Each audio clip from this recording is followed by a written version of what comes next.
Police failed to protect 13th century King's Assembly Hall in Kurunegala, says Director General of Archaeology.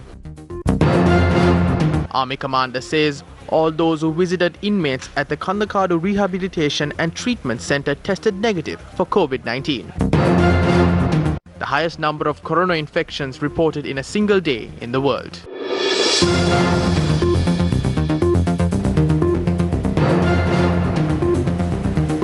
Hello there, very good afternoon and welcome to Friday's edition of Lunchtime News on Election First. Starting off with a look at your lead story for this afternoon. Director General at the Department of Archaeology, Professor Senara Dissanayake said police has failed to take action despite complaints with regard to the incident where the Assembly Hall of King Bhuvanekabahu II in Kurunegala is being demolished. He informed this matter will be discussed with the Acting Inspector General of Police.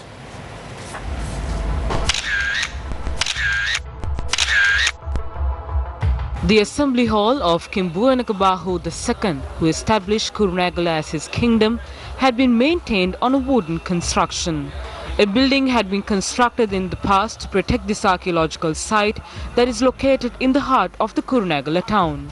The King's Assembly Hall and the building that was also considered to be an archaeological site had fallen under the supervision of the Archaeology Department.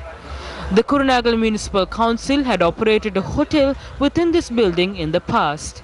A portion of the building had been bulldozed hours before the Archaeology Department had planned to carry on the excavation yesterday.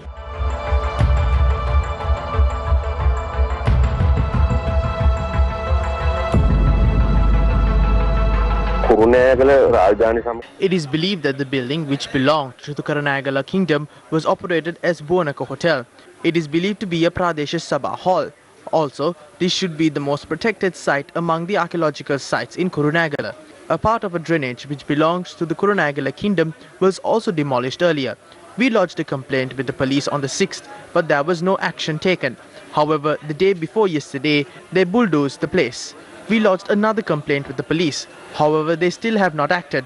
We requested the police to bring the perpetrators before the law. Now the secretary to the ministry provided me with guidance to appoint a committee. He provided guidance to write a complaint to the IGP. We filed a complaint with the police earlier also. In addition to this, the officials of the Department of Archaeology are conducting an investigation.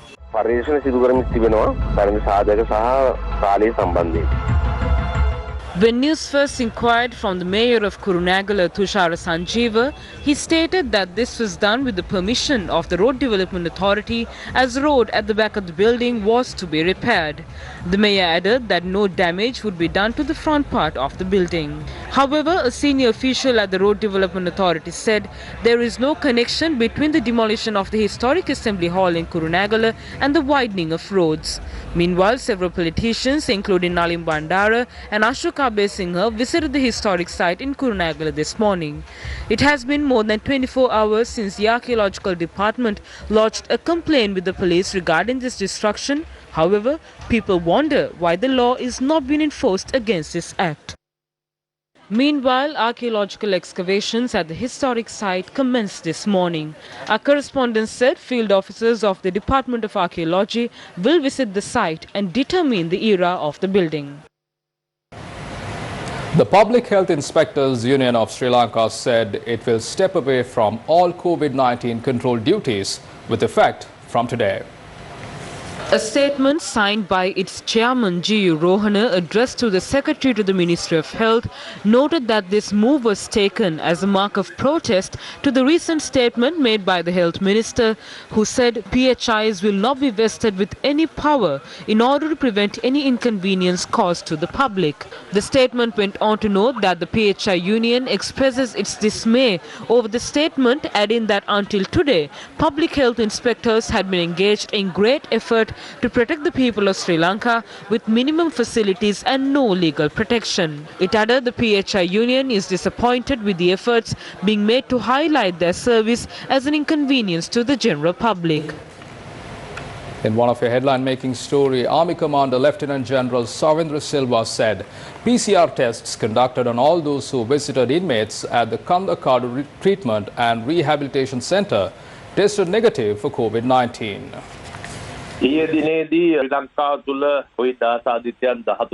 13 cases were identified yesterday, out of which 4 cases were identified from Qatar, 1 case was from UAE. The rest of the 8 cases were associates and family members of the staff members of Kandakadu Treatment and Rehabilitation Center. 64 out of the 444 staff members and inmates at the Kandakadu Treatment and Rehabilitation Center were identified yesterday. PCR tests were conducted on all family members and close associates of all staff members and inmates at the Kandakadu Treatment and Rehabilitation Center, and results were negative. We were keeping a close eye to see if any family members and associates have contracted the virus. However, they were not infected, which means there is no community transmission. So we can be happy about it. So only staff members and councillors, family members have contracted the virus. Currently, there are 60 quarantine centers being operated across Sri Lanka, in which 7,060 people are being quarantined.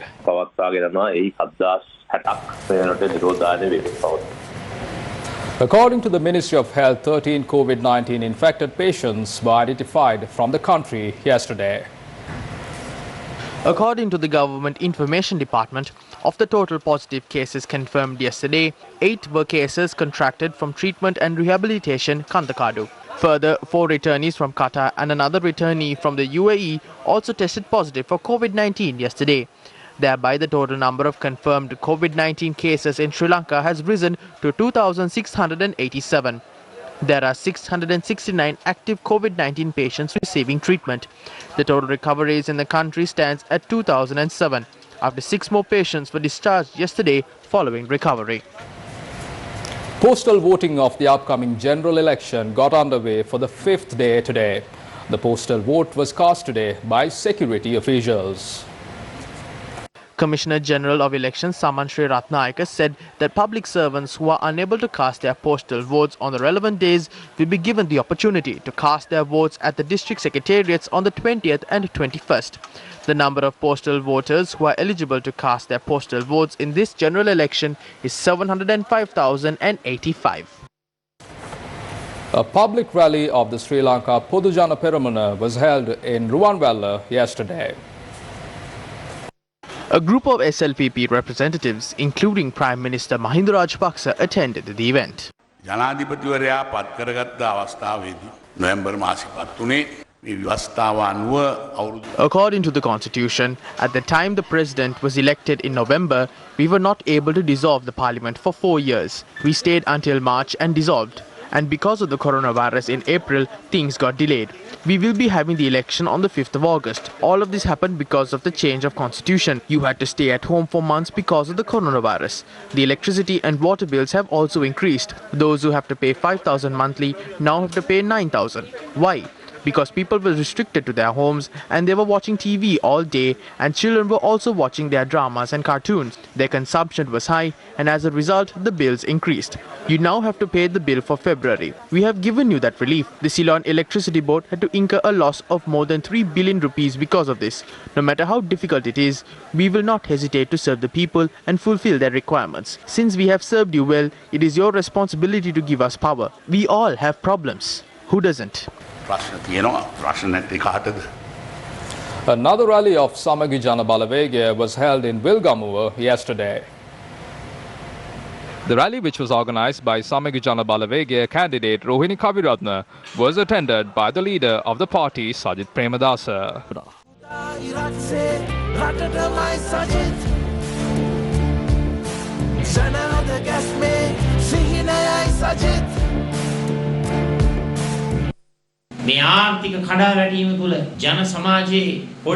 The people are suffering due to the collapse of the economy. We have decided to provide 20,000 to people who are suffering the most. Now raise your hands if the March and April electricity bills are waived off and only charged for May.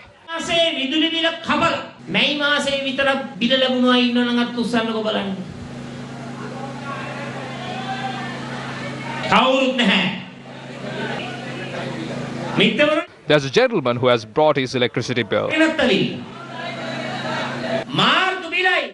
Now raise your hands if you have got all March, April and May bills together.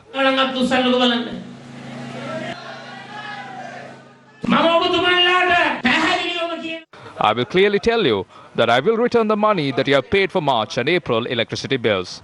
I have a bill that was sent for a farmer. The bill has summed up to 30,616 rupees.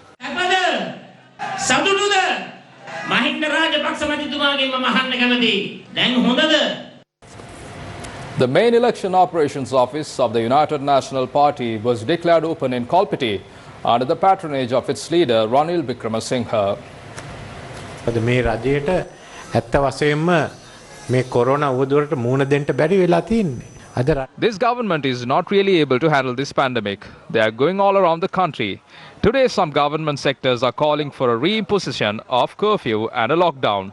The other factions say they cannot impose a lockdown as there is an upcoming general election. The country's health system is a mess now. Some ask if they should close down their shops. We faced a big problem. We weren't able to overcome this situation. So we have several programs while keeping the health situation in mind to strengthen the economy and the situation at your home. The businessmen who need money should find money. 6,000 million US dollars are received from international organizations. We can get that money. UNP is the only party that can do this. Projection states 1 million people will be without employment by the end of this year. At least 10,000 rupees should be provided to them. Sri Lanka Pudujana Peramuna cannot move forward. They are over. පොහොට්ටු එන එකක් ආව විතරයි. දැන් පොහොට්ටුවට ඊට වඩා ඉදිරියට යන්න බෑ. පොහොට්ටු එතනින්ම ඉවරයි. ඉතින් අපි අහන්නේ කොහොමද අපේ රට බේරගන්නේ? කාටද පුළුවන්? මේ ඡන්දේ තියෙන්නේ ඒ ගැන තීරණය කරන්න. ඒකයි මම විශේෂයෙන් කියන්නේ ump.lk බලන්න. From that, we bring to a close this edition of Lunchtime News on Election First. For details of the stories and much more, simply log on to our website, www.newsfirst.lk. For the News First team, I'm Martin Satyanesan, along with producer Hajira Mohid. Have yourself a wonderful Friday afternoon.